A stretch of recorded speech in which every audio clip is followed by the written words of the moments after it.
Hi there. This is enhancing our customer understanding by bridging qual and quant perspectives. And I'd like to introduce myself. My name is Steve Fadden. I have this logo slide that basically shows where I've worked, where I've taught, and also where I received my education. I'm currently a research lead at Google on the cloud platform team with GKE. That stands for Google Kubernetes Engine. I also teach a graduate research course at UC Berkeley in the School of Information. I've worked in different industry, consulting, and academic contexts over the past 20 years, and actually started my research journey studying perceptual and cognitive processes associated with reading and scene perception. I then shifted my focus to more applied work in aviation, conducting research to understand performance and ways that we can improve performance and safety for pilots and air traffic controllers. The main point of this talk is that organizations need to work collaboratively in order to understand the bigger picture. By combining different roles, teams, approaches, and data, we can develop a better sense of the customer experience, along with opportunities that we have to improve it. When I began my research journey over 2 decades ago, it was clear that organizations were searching for metrics that captured the best possible indicators of success. And while different metrics were being explored by different companies, they all seem to center around constructs that feel more distant from experience as we think about it today. Measures of quality, performance, and service seem to get more attention than things like sentiment. By the early 2000s, we saw organizations adopting loyalty measures like Net Promoter Score, which dominated many conversations and debates about what we should be measuring. In many cases, it felt as though organizations were on this quest for one number to rule them all, similar to the magical ring in J.R.R. Tolkien's The Hobbit. It felt as though we had still not grappled with an understanding of how people were actually experiencing our products and our services. And since there were so many metrics and channels to consider, there had to be one metric that could easily act as a general experience signal. Unfortunately, like the magical ring in Tolkien's story, there's a downside to using any singular metric to represent experience because singular metrics can't possibly capture something as complex and varied as an individual's experience with a product or a service. A former manager of mine used to refer to the importance of having both qualitative and quantitative research in order to understand the bigger picture. He would say that this process of understanding experience is like coloring by numbers. Do you remember those paint by number books? I remember them as a kid when I was growing up. These books would start with an image, and the image would have a form of lines, and these lines would be connected into bounded areas, and each area would have a number in it. And these numbers would have a key, and the key would say things like 1 equals light green, 2 equals dark green, 3 equals light blue, and so on. The numbers basically provided guidance on how to represent the image. And without painting in each color, you could still get a sense of the general form and an impression of what the image was, but it didn't have the depth and the detail that it did once it was colored in. I think in a similar manner, focusing on any one metric to represent experience only provides part of the story. And quant metrics are just as important as qual. Sure, quantifying phenomena with numbers provides us with satisfying statistics that leaders can reference at a glance. While everyone shares a hope that this number represents something meaningful, it's the qualitative information that helps us understand why things are the way they are. This reminds me of a meeting that happened many years ago. I was on a team that captured loads of likelihood to recommend ratings in order to calculate net promoter scores. And these were calculated for different products in different regions using different channels. And the team met with an executive who was presented with the NPS trend. And the executive asked, "Is that good?" So without other information, the best we could do was compare this metric with other metrics coming from our products and our regions. We could even look at benchmarks from our competition in similar lines of business in the industry.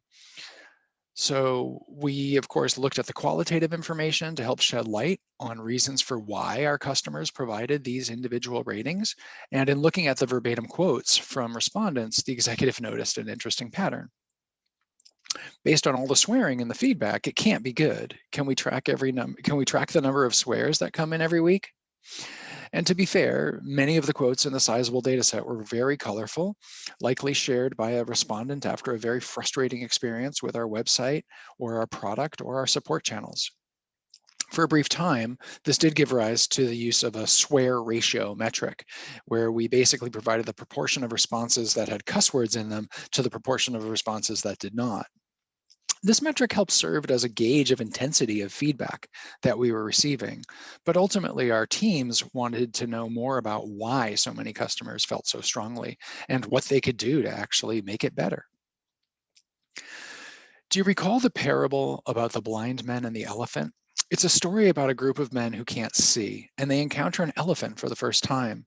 In order to understand it better, they each touch a different part of the elephant, like the tusk, the trunk, the ear, and so forth, and they describe what they think they are witnessing. Each man's explanation is at odds with the others. The one touching the trunk says, "Oh, this must be a snake." The one touching the ear says, "No, this feels more like a fan." And the one touching the leg says, "No, no, it must be a tree trunk." Without being able to perceive the entire animal, the men in the parable weren't able to comprehend the bigger picture. And I think the same can be said for our reliance on metrics, especially when they're intended to capture something so complex as human experience. To amplify our understanding of customer experience, we need to adopt a broader perspective of what we're measuring.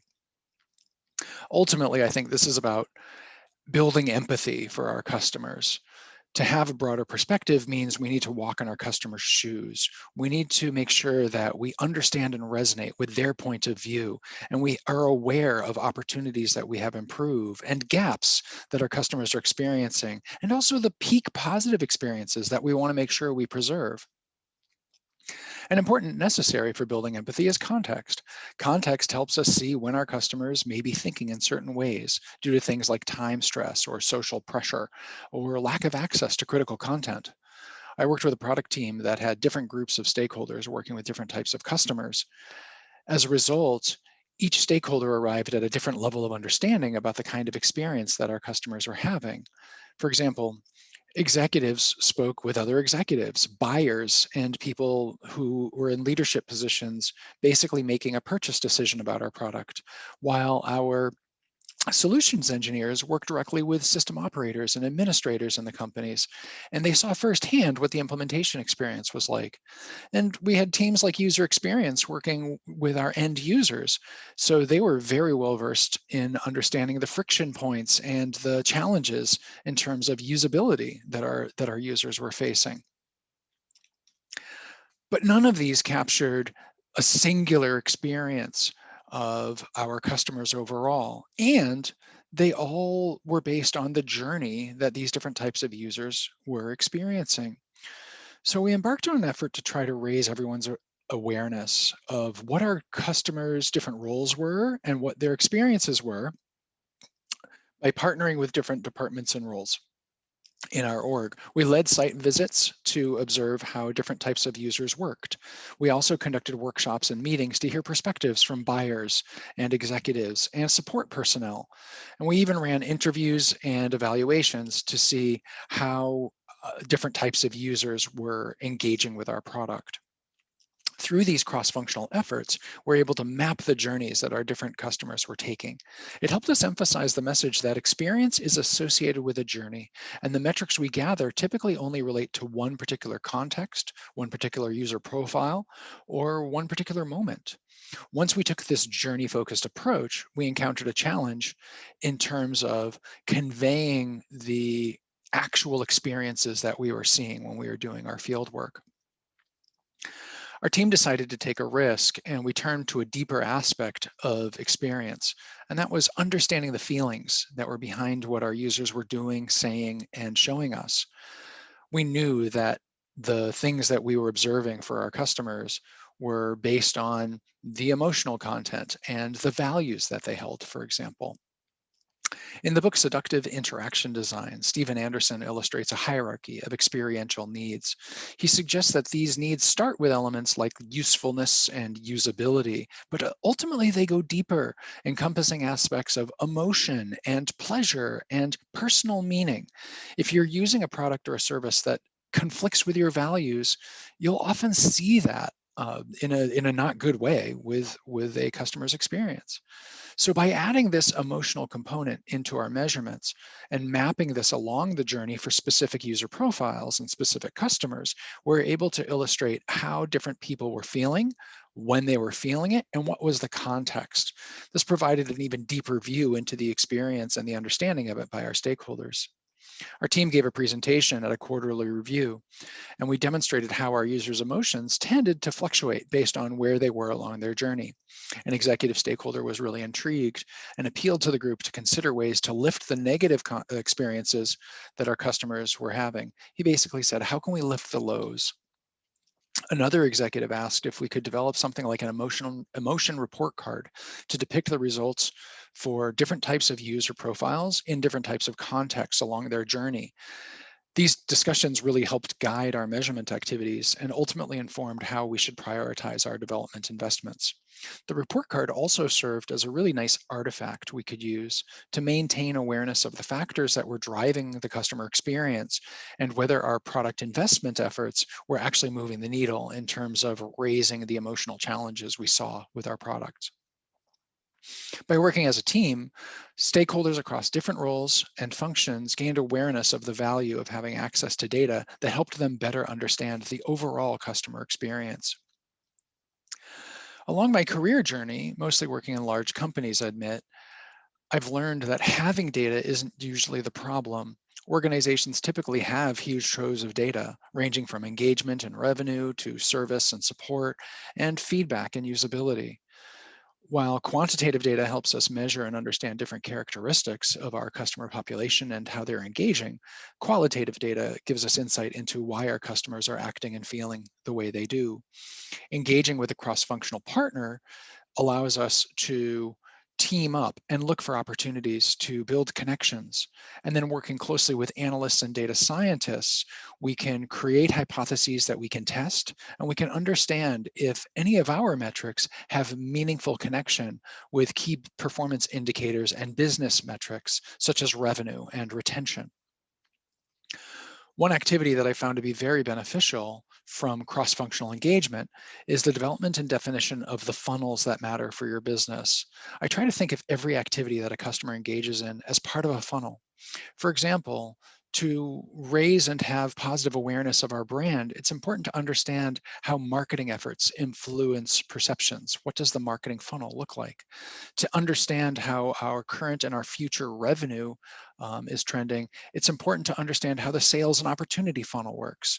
To understand the end user's experience, it's important for us to define funnels that are associated with how users ultimately begin and end their engagement with our product to achieve their goals. Through a collaborative approach, teams can develop these funnels by combining behavioral data along with defect and help data, social media mentions, data on sentiment and usability to capture metrics that best represent funnel completion. Working collaboratively in this way really helps our teams clarify the big picture. They basically are lifting the fog in terms of their understanding of what success looks like through the eyes of our customers. In essence, we're hoping that our efforts will help the organization see the elephant referenced in the parable. It also provides a richer picture of the experience our customers are having and the data that we can use to best depict it, as opposed to feeling forced into one data point to rule them all or one metric. As this quote from the founder of McDonald's reminds us, contributions from everyone in the organization are important to help us achieve our goals. None of us is as good as all of us.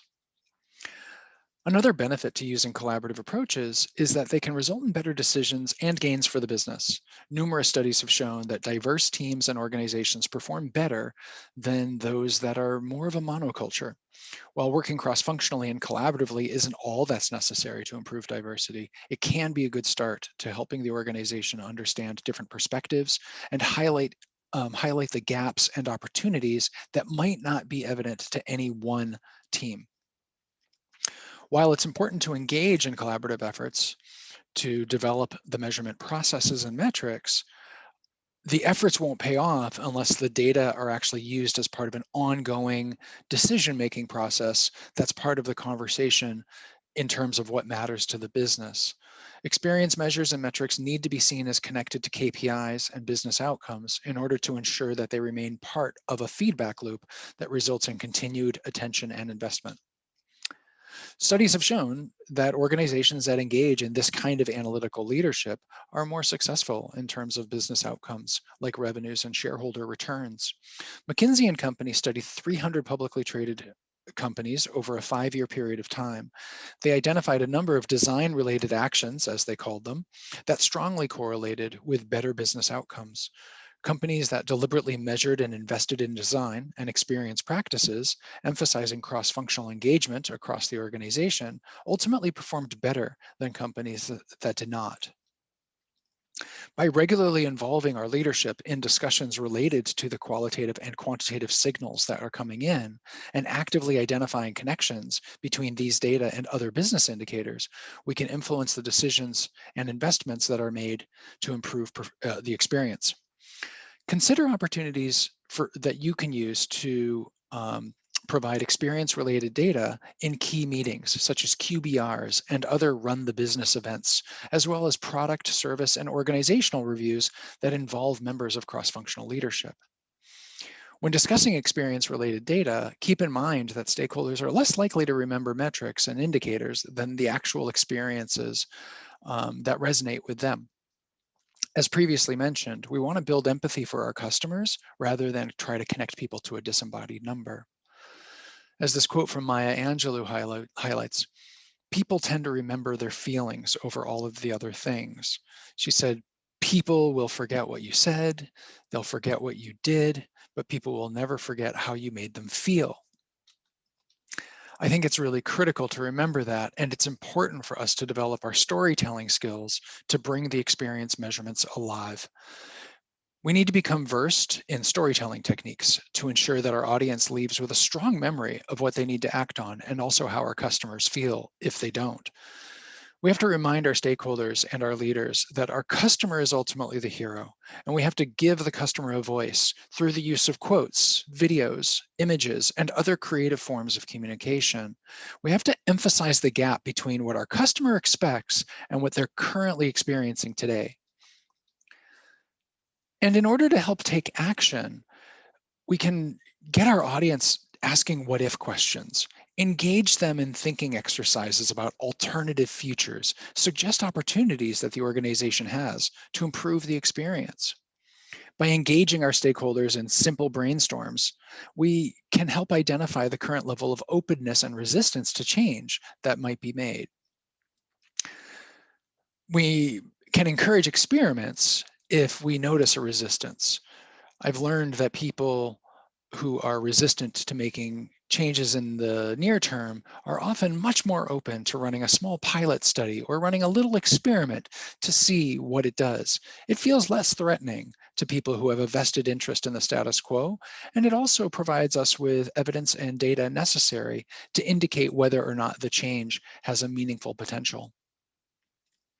To close, I'd like to highlight that this presentation on qual and quant data and metrics is actually more about how we interact with one another than what specific data we use. It's important to encourage the organization toward bigger picture understanding of the product and the service experience. Stakeholders need to develop empathy for customers and collaborate to establish ways to measure the experience in ways that matter to the business.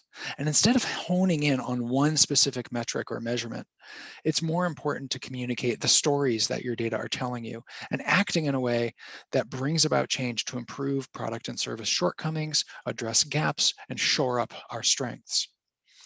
As we move to question and answer, I'd love your thoughts on what data and departments you typically rely on to understand customer experience, and which ones, in retrospect, get left out of the process. What data is missing that really should be included?